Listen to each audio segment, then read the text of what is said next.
जय Jagannath. Hello friends, welcome to my channel. तो finally Kalahandi university बा Manikeswari university plus three third semester core paper 5 बा major paper 5 रो history honours रो question आसी सारची आमे डिस्कशन करिबा। तो आज एग्जाम थिला, समस्त हमर केतटा ठीक हेची कमेंट करिवे, एग्जाम भलो हेची कि नाही निहाती भाबरे कमेंट करिवे। ता सहित जो मानकर एग्जाम हेनी सेमानकर भी एई भला क्वेश्चन आसीबो, तो बारंबार एई क्वेश्चन पड़े तो भलो भाबरे एको सॉल्व करिक जांतु, जा द्वारा एग्जाम भी आपनकर भलो हबो।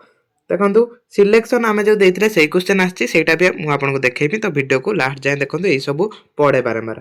प्रारंभिक मध्ययुगीय शब्दटी साधारणतः समय को सूचित करने व्यवहृत हुए। ये देखो कौ समय को सूचित करे, जोटा प्रारंभिक मध्ययुग शब्दटी आम कौ समय को बुझती ना, यहीटा आम बुझती 600 रु 1200 ख्रीटाब्द को। ऑप्शन नंबर बी जो मैंने देते, तो right answer B option number होची राइट आंसर। त्रिपाक्षिक संघर्ष मुख्यतः क्यों तीनोटी राजवंश मध्य थिला?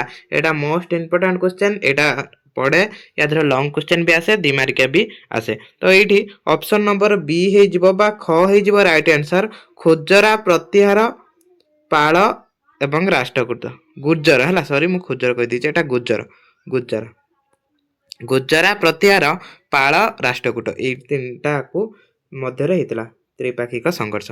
तापर क्यों चोल शासक दक्षिण पूर्व एशियार एक शक्तिशाली नौसेना एवं विदेशी अभियान प्रतिष्ठा जनाशुना? किए प्रतिष्ठा जनाशुना थिले? एठी राइट आंसर हो 3 नंबर, राइट आंसर हो से ऑप्शन नंबर ख हो राइट आंसर राजेंद्र प्रथम है, राजेंद्र प्रथम।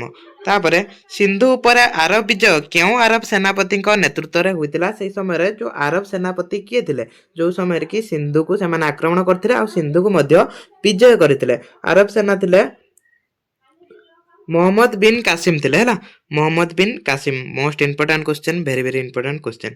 मध्ययुगे प्रारंभिक दक्षिण भारत में निम्नलिखित मध्य क्योंटी एक गुरुत्वपूर्ण सहरांचल केन्द्र थिला? या कौटा गोटे गुरुत्वपूर्ण सहरांचल केन्द्र थिला? कांचीपुरम। ये सब आम क्लास करछन, जो माने देखिथिबे पूर्व क्लास एक मार्किया डिस्कशन करछन से माने ठीक करि पारथिबे। तापरे आयाभोल गिल्ड मुख्यतः यार भूमिका पई जनाशुना? कौ भूमिका जनाशुना? 6 नंबर। देखो ये जो ओडिया जो क्वेश्चन गुड़ाक आसे इंग्लिश क्वेश्चन को बोधे ट्रांसलेट करके उल्टा पाल्टा भी हो जाउची है। 6 नंबर राइट आंसर कौन हम? राइट आंसर हो सामुद्रिक वाणिज्य एवं दूर वाणिज्य हम राइट आंसर।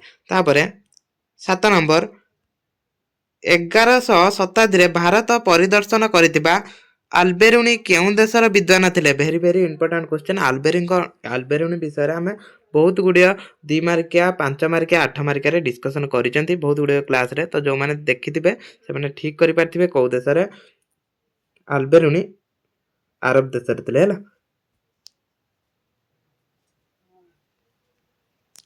तापरे हिंदू ग्रंथ गुड़िक बुझिबा पई आल्बेरुनी क्यों भाषार क्यों भारतीय भाषा अध्ययन करथिले? संस्कृत। संस्कृत एटा हला, संस्कृत भाषा अध्ययन करथिले। 8 नंबर राइट आंसर हो संस्कृत।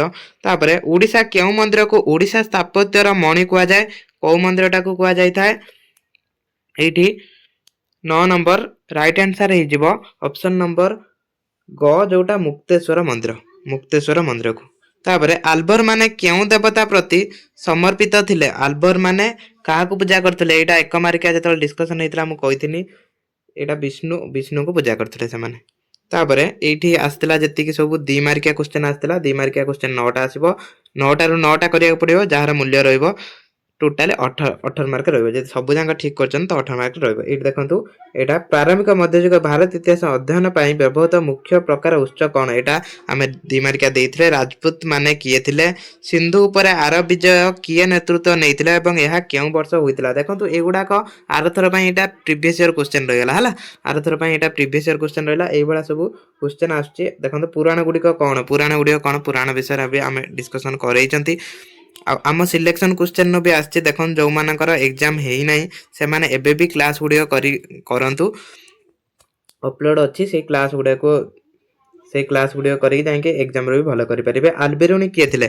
ए बडा सब क्वेश्चन आसीबो, तो एटा टिके क्वालिटी बढ़े देबे। आमे जिबा डायरेक्ट 8 मार्किया सिलेक्शन देइथिले, से सिलेक्शन नो आछि कि नाही आमे चेक करिबा। देखंतु सिलेक्शन नो ही आसीची क्वेश्चन, एटी देखिबे ଏଠି ଦେଖନ୍ତୁ ଏଇଠି 5 ମାର୍କିଆ ବି ପଡ଼ିଛି। ଦେଖନ୍ତୁ ଆମେ କଳିଙ୍ଗ ସ୍ଥାପତ୍ୟ ଶୈଳୀ ଦେଇଥିଲେ ପଡ଼ିଛି, କାଶ୍ମୀର ଶୈବ ଧର୍ମ ବିଷୟରେ ଦେଇଥିଲେ ସେଇଟା ପଡ଼ିଛି, ଶୈବ ପରମ୍ପରା 8 ମାର୍କିଆ ଦେଇଥିଲେ। ଦେଖନ୍ତୁ 8 ମାର୍କିଆ କ୍ୱେଶ୍ଚନ୍ ସବୁ ୱାର୍କିଂ ହେଇଛି। ମଧ୍ୟଯୁଗୀୟ ଭାରତରେ କୃଷି ସମ୍ପ୍ରସାରଣ ପ୍ରକ୍ରିୟା ଗୁଡ଼ିକ ପରୀକ୍ଷା କର।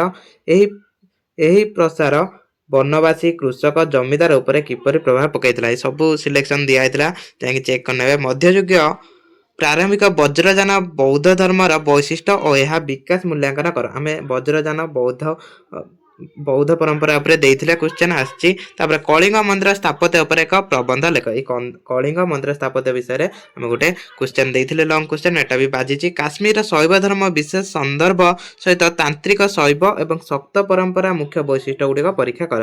ତାନ୍ତ୍ରିକ ଶୈବ ଶକ୍ତ ପରମ୍ପରା ବିଷୟରେ ମଧ୍ୟ ଆମେ କ୍ଲାସ୍ କରିଛନ୍ତି। ଭକ୍ତି ପରମ୍ପରାରେ ଅଦ୍ୱୈତବାଦ ଏବଂ ଦ୍ୱୈତବାଦ ଉପରେ ଦାର୍ଶନିକ ବିତର୍କ ମୂଲ୍ୟାଙ୍କନ କର। ଏଇଟା ବି ଆମର 8 ମାର୍କିଆ ସିଲେକ୍ସନ୍ ଦେଇଥିଲେ। ତ ଆମ ସିଲେକ୍ସନ୍ରୁ ସବୁ କ୍ୱେଶ୍ଚନ୍ ଆସିଛି। ଯେଉଁମାନେ କଳାହାଣ୍ଡି ୟୁନିଭର୍ସିଟି ପିଲା ଅଛନ୍ତି ସେମାନଙ୍କର ଆଗକୁ କୋର୍ ପେପର 6ର ଏକ୍ଜାମ୍ ଅଛି। ସେମାନେ ମଧ୍ୟ କୋର୍ ପେପର 6ର ଆମେ କ୍ଲାସ୍ କରିଛନ୍ତି, ସିଲେକ୍ସନ୍ ଦେଇଛନ୍ତି। ସେଇ ସିଲେକ୍ସନ୍କୁ ଦେଖିକି ଯାଆନ୍ତୁ, ଯାହାଦ୍ୱାରା ଆପଣ ଏକ୍ଜାମ୍ରେ ଭଲ କରିପାରିବେ।